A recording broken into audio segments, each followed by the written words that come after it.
할렐루야. 행복한 밤입니다. 2022년 마지막 날 하나님께서 큰 은혜를 부어주실 줄로 믿습니다. 우리 옆 사람 보시면서 다시 한번 인사하겠습니다. 예수님의 이로 당신을 축복합니다. 주님이 당신과 함께 하십니다. 큰 은혜가 임할 줄 믿습니다. 할렐루야. 하나님 앞에 우리 기도하면서 나가겠습니다. 사랑과 은혜가 충만하신 아버지 하나님, 하나님께서 우리를 사랑하여 주셔서 2022년도도 하나님께서 지켜주시고 보호하여 주시고 이제 2023년도를 맞이하는 송구 영신 예배 가운데 우리를 불러주시고 우리 가운데 일하시고 역사하시는 줄 믿사오니 주의 성령을 물 붓듯 기름 붓듯 이 자리 가운데 부어주셔서 하나님의 은혜로만 충만토록 하여 주시옵소서. 함께 하심을 믿고 의지하며 주 예수 그리스도의 이름으로 기도 올리옵나이다. 아멘. 오늘 함께 나눌 하나님의 말씀 보시겠습니다. 누가복음 15장 1절에서 7절까지. 누가복음 15장 1절에서 7절 우리 큰 목소리로 함께 합독하시겠습니다. 자, 시작. 모든 세리와 죄인들이 말씀을 들으러 가까이 나아오니 바리새인과 서기관들이 원망하여 가로되 이 사람이 죄인을 영접하고 음식을 같이 먹는다 하더라. 예수께서 저희에게 이 비유로 이르시되 너희 중에 어느 사람이 양 100마리가 있는데 그 중에 하나를 잃으면 99마리를 들에 두고 그 잃은 것을 찾도록 찾아다니지 아니하느냐. 또 찾은즉 즐거워 어깨에 메고 집에 와서 그 벗과 이웃을 불러 모으고 말하되 나와 함께 즐기자. 나의 잃은 양을 찾았노라 하리라. 내가 너에게 이르노니 이와 같이 죄인 하나가 회개하면 하늘에서는 회개할 것 없는 의인 99을 인하여 기뻐하는 것보다 더하리라. 아멘. 2022년을 시작하는 이제 올해 초만 해도 코로나로 인해서 마음껏 예배를 드릴 수 있을까 이렇게 생각을 했었습니다. 그런데 3월에 대통령 선거가 끝나고 코로나로 인한 이 규제가 다 풀어지고 다시 마음껏 하나님을 예배하는 그 예배의 시간이 우리에게 주어졌습니다. 할렐루야. 2022년도를 뒤돌아보니까 모든 것이 하나님의 은혜입니다. 여러분들 한번 2021년도를 한번 생각해 보세요. 2021년도는 우리가 마음껏 찬양하고 싶어도 찬양할 수가 없고 마음껏 예배하려고 해도 할 수가 없었어요. 코로나로 인해서 우리는 이 교회가 전부 다 침체된 그런 상태 가운데 있었습니다. 그런데 하나님의 은혜로 2022년도에는 초반에는 우리가 마음껏 예배드리기가 어려웠지만 후반기에 와서는 우리가 예배드리는 것에 지장을 받지 않는 그런 시간이 왔습니다. 그 대통령 선거를 기점으로 해가지고 코로나 규제가 풀어진 거예요. 그 전에도 그 숫자, 지금도 그 숫자잖아요. 그런데 지금은 이 나라적으로 규제가 다 풀어져 버린 거예요. 그래서 우리가 마음껏 하나님을 예배할 수 있는 이런 시간이 왔습니다. 하나님께서 지켜주시고 보호해 주시고 인도하여 주셔서 그 어려운 환경 가운데서도 잘 버티고 이겨나올 수 있도록 인도하신 줄로 믿습니다.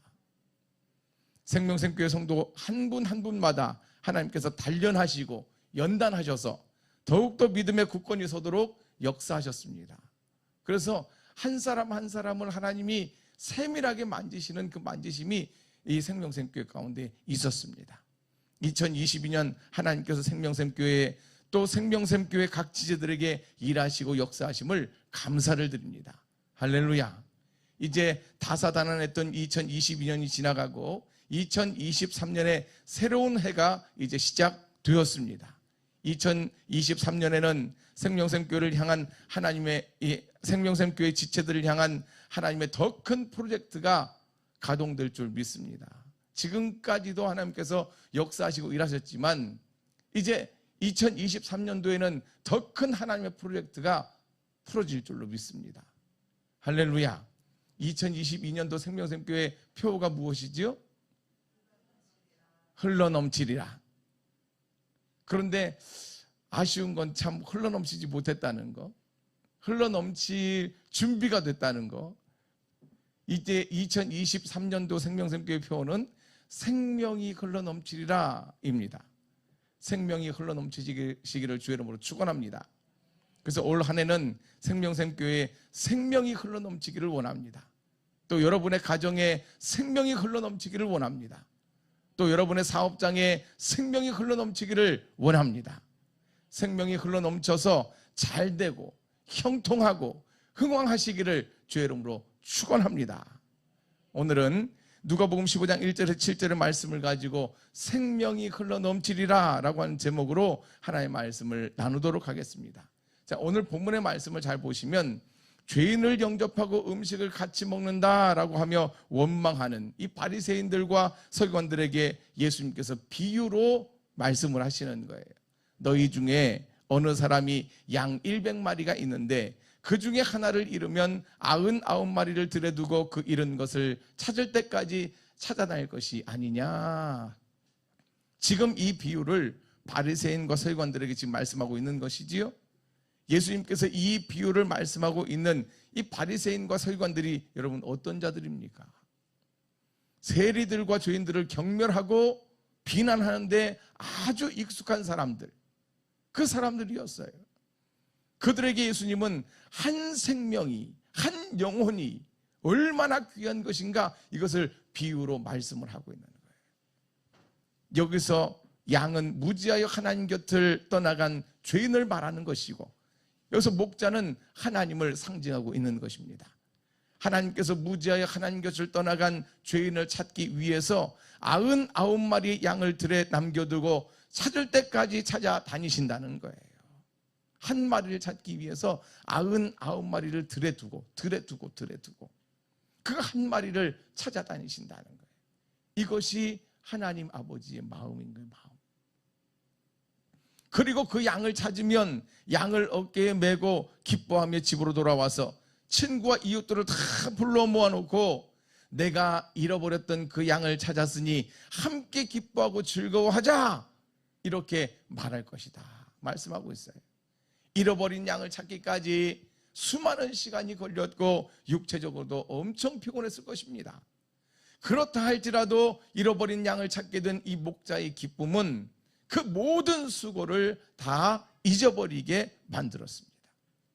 그리고 잃어버린 양을 찾은 이 목자는 그 기쁨을 자기 혼자 누리지 아니하고 자기의 친구들과 이웃과 함께 누리고자 했습니다. 이것은 죄인 한 사람의 회개가 하나님의 기쁨만 아니라 하나님 나라 전체가 다 기뻐하는 큰 기쁨이 되는 것을 말씀하고 있는 거예요. 그러므로 말씀합니다. 내가 너희에게 이르노니 이와 같이 죄인 하나가 회개하면 하늘에서는 회개할 것 없는 의인 99으로 인하여 기뻐하는 것보다 더하리라. 하나님께서는 한 영혼, 한 생명을 천하보다 귀하게 여기시는 거예요.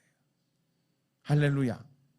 예수님께서는 한 영혼, 한 생명을 천하보다 귀하게 여기심으로 한 영혼, 한 생명을 구원하기 위해서 자기의 목숨을 버리셨습니다.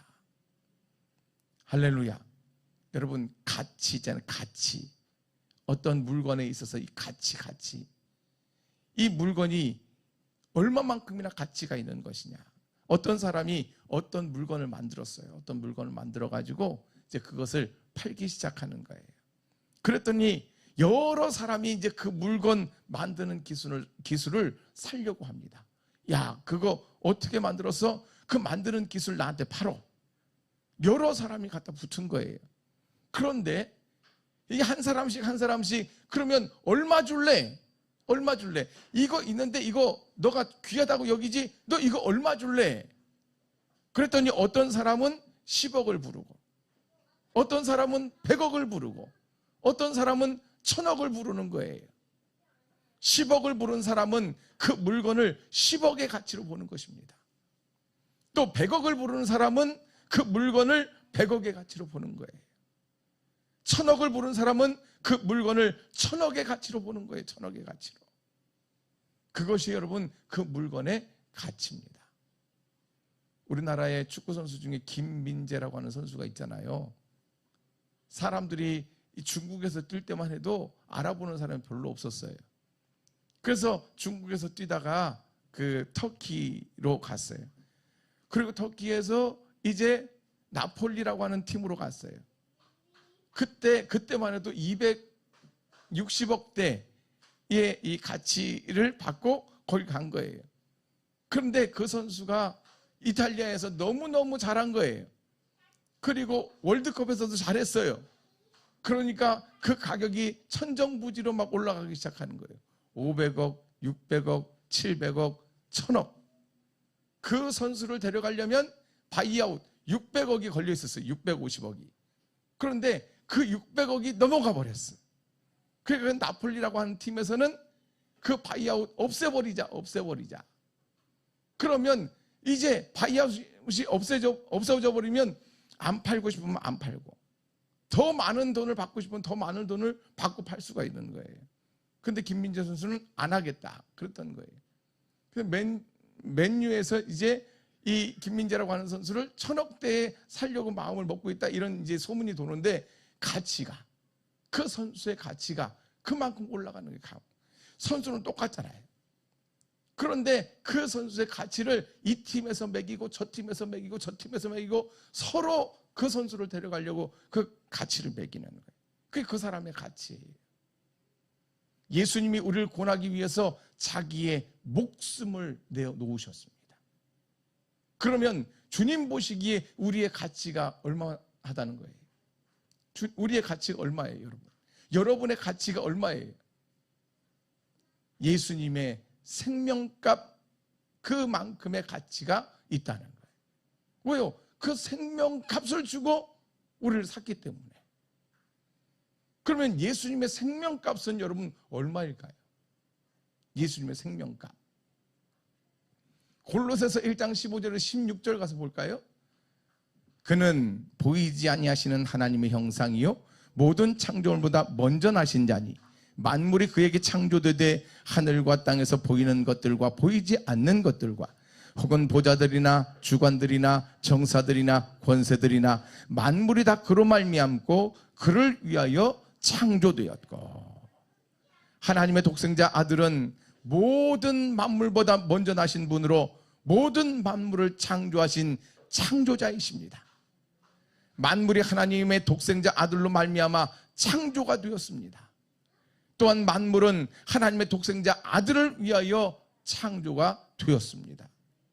만물을 창조하신 자의 가치, 그리고 만물의 가치, 여러분 어떤 것이 더 가치가 큽니까?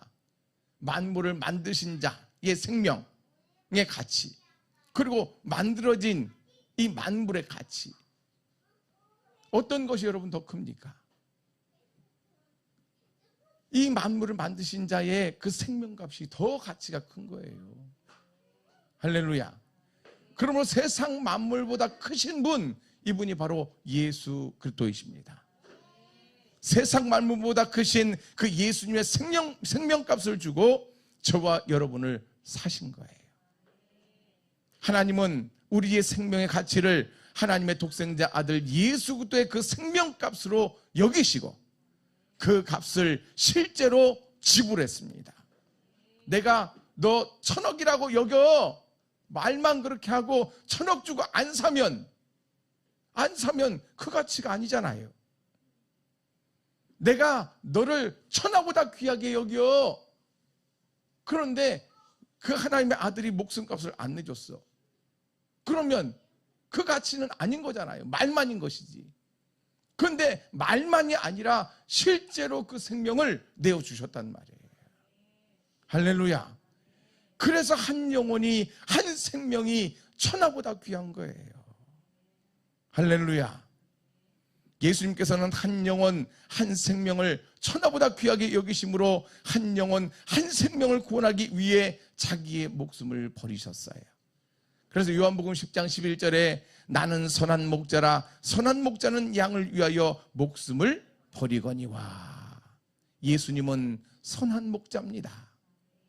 선한 목자는 무지하여 하나님 곁을 떠나간 죄인인 그 양들을 구원하기 위해서 자기의 목숨을 버리시는 분, 이분이 바로 선한 목자입니다. 그러니까 인간으로서는 선한 목자가 없는 거예요. 선한 목자는 단 한 분밖에 없는 거예요. 예수 그리스도, 무지하여 하나님 곁을 떠나간 죄인인 그 양들을 구원하기 위해 자기 목숨을 버리신 분, 이분만 선한 목자예요. 할렐루야.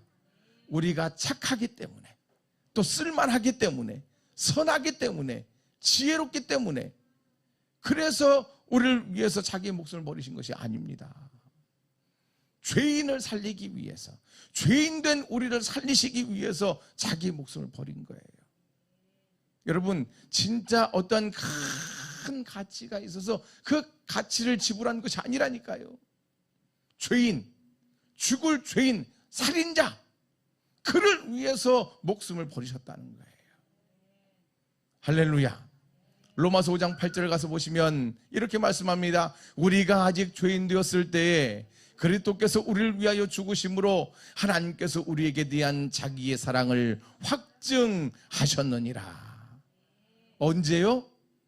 우리가 아직 죄인 되었을 때 선한 목자이신 그리스도께서 우리의 죄를 다 짊어지시고 우리를 위하여 죽으셨습니다. 천하보다 귀한 한 영혼인 죄인들을 사랑하사 그 죄인들을 구원하시기 위해서 천지 만물을 창조하신 창조자 예수 그리스도께서 십자가에 못 박혀 죽으셨습니다. 할렐루야. 그러니까 우리가 무언가 선하게 살고 착하게 살고 의롭게 살고 그래서 목숨을 주신 것이 아니라니까요. 그냥 한 생명, 예수 믿었다, 한 영혼이 사는 거, 그거 하나 때문에 그 영혼이 그만큼 귀하다는 거예요. 착하게 살고 선하게 살고 의롭게 살고 이거 다 빼버리고 그냥 한 영혼 자체, 그 영혼 자체가 너무너무 귀해서 그 목숨을 내어주셨다는 거예요. 할렐루야. 그러므로 하나님께서 천하보다 귀한 한 영혼인 죄인들에 대한 자기의 사랑을 확증하셨습니다. 그래서 천하보다 귀한 한 영혼인 죄인이 회개하고 돌아오면 하나님 나라 전체의 잔치가 벌어지는 거예요. 근데 여러분, 영의 눈을 열어서 딱 봐봐요. 한 영혼이 회개하고 돌아왔어. 한 죄인이 회개하고 돌아왔어. 그러면 하나님 입장에서는 뭐예요? 한 영혼을 얻은 것이고 생명이 태어난 거예요. 그 기쁨이 하늘에서는 하나님만 기쁜 것이 아니라 하나님 나라 전체가 다 기쁨으로 어쩔 줄 모른다는 거예요. 영의 눈이 열려지면 그 세계가 보여지는 것이고, 영의 눈을 들어서 보지 않으면 그냥 교회 한 사람 왔네, 교회 한 사람 온 것이 아니라니까요. 하늘에서는 하늘 전체가 잔치가 벌어지고 기쁨의 잔치, 축복의 잔치가 벌어지는 겁니다. 할렐루야. 그러니까 여러분, 한 영혼의 가치가 얼마나 큰 것인가 깨달아 아시길 주 이름으로 축원합니다. 하나님께서 한 영혼, 그 생명을 얼마나 사랑하시는지 그 주님의 마음이 오늘 우리의 심령에 임하기를 축원합니다. 하나님께서 죄인인 나를 천하보다 귀하게 여기십니다. 할렐루야. 가슴에 손 얹어봐요. 하나님이 나를 천하보다 귀하게 여기신다. 믿으시기 바랍니다. 이것이 하나님의 마음. 예수님이 그 십자가에서 죄인된 나를 살리시기 위해서 십자가에서 자기에 대한 사랑을 확증하셨단 말이에요. 말만 하신 것이 아니라 그 생명을 진짜로 내어주셨단 말입니다. 할렐루야. 옆 사람 보시면서 다시 한번 선포합니다. 당신은 천하보다 귀하신 분이십니다. 말만 아니고 진짜 귀하게 여겨야 되는 거예요. 그 사람이 조금 잘못해도 그 영혼 자체로 귀하게 여겨야 되는 거예요. 할렐루야. 하나님이 우리가 뭔가 착하게 살고 선하게 살고 의롭게 살고 그래서 우리를 기뻐하시는 것이 아니라니까요. 예수 그리스도를 믿어서 그 영혼이 살았다, 이거 하나로 기뻐하시는 거라고. 할렐루야. 세상은 여러분을 그렇게 보지 않을지도 몰라요. 여러분 자신도 자기 자신을 그렇게 보지 않을지도 몰라요. 그러나 하나님께서는 여러분을 천하보다 귀하게 여기시는 거예요. 나도 내가 싫을 때가 많잖아요. 그지요? 세상도 나를 그렇게 안 보잖아요. 너까지 게 뭐 그렇게 할 수도 있잖아요. 그러나 하나님은 아니라죠. 한 영혼이, 그 한 영혼을 살리기 위해서 천하보다 귀하신 그 예수님이 십자가에 죽으셨다니까요. 그래서 그 생명을 구원하셨다니까요. 그래서 하나님은 저와 여러분을 천하보다 귀하게 여기시는 거예요. 그래서 사람의 시선이 아니라 하나님의 시선으로 여러분 자신을 바라보시길 주의 이름으로 축원합니다. 하나님의 시선으로 구원받은 자들을 바라보시길 주의 이름으로 축원합니다. 가슴에 손을 얹고 다시 한번 선포해봐요. 나는 천하보다 귀한 자다. 믿으십니까? 주님께서 한 영혼을 천하보다 귀하게 여기심 같이 우리도 한 영혼을 천하보다 귀하게 여겨야 되는 거예요. 할렐루야. 여러분들은 무엇을 가장 귀하게 여기십니까? 돈? 사업? 성공? 재능? 유명세? 인정받는 거? 미모? 근데 저기서 정답을 얘기해버렸어. 영혼. 근데 그것이 이론이 아니라 정말 실제가 되어야 되는 거예요. 아이가 태어났어요. 그 아이가 잘하니까 이뻐요? 아니잖아요. 그냥 그 생명 자체로 이쁜 거잖아요. 우리가 한 영혼을 그렇게 봐야 되는 거예요. 하나님이 우리가 뭔가 잘하니까 이뻐하시는 것이 아니고 한 영혼, 생명이니까 기뻐하시는 거예요. 할렐루야. 하나님께서 가장 귀하게 여기시는 것이 그래서 영혼, 한 생명이라는 거예요. 그것을 가장 귀하게 여기시는 거예요. 하나님께서는 영혼을 구원할 수만 있다면 자기의 아들의 그 생명도 주시는 분이 하나님이십니다. 예수님께서는 영혼을 구원할 수만 있다면 자기의 생명도 내어주시는 분이 바로 예수님이십니다. 그러므로 하나님께서 가장 기뻐하는 일이 무엇이냐? 영혼, 생명을 구원하는 일이에요. 영혼을 살리고 생명을 구원하는 일, 이것을 가장 귀하게 여기시는 거예요. 가장 귀하게. 그리고 그것을 가장 기쁘게 여기시는 겁니다. 하나님께서 영혼, 생명을 사랑하는 것 같이 우리도 그 한 영혼, 한 생명을 사랑해야 되는 거예요. 할렐루야. 영혼, 생명을 살리고 영혼, 생명을 세우는 일, 이것이 하나님께서 가장 기뻐하시는 일이에요. 생명샘교회가 영혼, 그 생명을 살리고 영혼, 생명을 세우는 그런 교회가 되기를 원합니다. 그러므로 생명샘교회가 2023년도에는 생명이 흘러넘치리라. 많은 것이 흘러넘쳐야 되지만 특별히 생명이 흘러넘치는 생명샘교회가 되기를 원합니다. 왜요? 그것이 하나님의 기쁨이요, 하나님의 원하시는 일이니까. 하나님 보시기에 사람은 두 부류의 사람이 있는 거예요. 두 부류.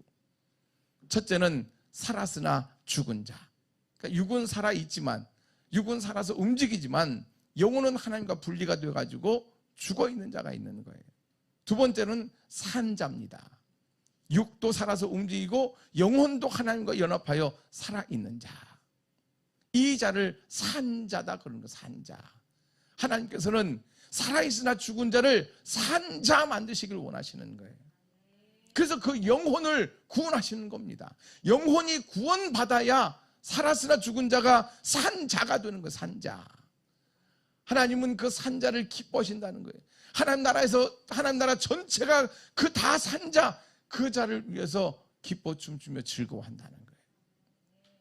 살아있는 영혼으로 가득 차서 찬양하고 기도하고 예배하며 하나님의 생기로 가득한 생명이 흘러넘치는 교회가 되기를 원합니다. 성령의 기름 부음이 넘치는 찬양과 오직 예수 그리스도만 증거하는 말씀과 하늘 보좌를 움직이는 기도를 드리는 생기가 넘치는 예배, 생명이 흘러넘치는 예배를 드리는 그런 교회가 생명샘 교회가 되기를 원합니다. 할렐루야. 또한 여러분의 가정도 2023년도에는 생명이 흘러넘쳐서 남편이, 자녀가 주님께 다 돌아와 기쁨과 감사와 행복이 넘치는 복된 가정이 되기를 원합니다. 할렐루야. 정말 생명이 흘러넘쳐야 되는 거예요. 생명이. 생기가 흘러넘쳐야 되는 거예요. 기름 부음이 넘쳐야 되는 거예요. 기름 부음이 넘치고 성령이 넘치면 살아나는 역사가 일어나는 거예요. 할렐루야. 우리의 신앙이 올라갈 때도 있고 다운될 때도 있고 그렇잖아요. 그런데 올라가는 것은 생기가 넘치는 거예요. 다운되는 것은요, 그 생기를 잃어버리는 거예요. 그러면 내 삶 가운데, 내 인생 가운데 생명이 흘러넘친다. 그러면 성령의 충만함이 유지가 된다는 거예요. 할렐루야. 그래서 입에서는 찬양이 나오고 기쁨과 감사와 감격이 흘러넘쳐서 어떤 어려움과 힘듦도 다 밟고 지나가고 이기고 나가고, 할렐루야, 돌파해 나가는 그 축복이 임하시길 주의 이름으로 축원합니다. 여러분의 그 심령 가운데도 생명이 흘러넘치길 주의 이름으로 축원합니다.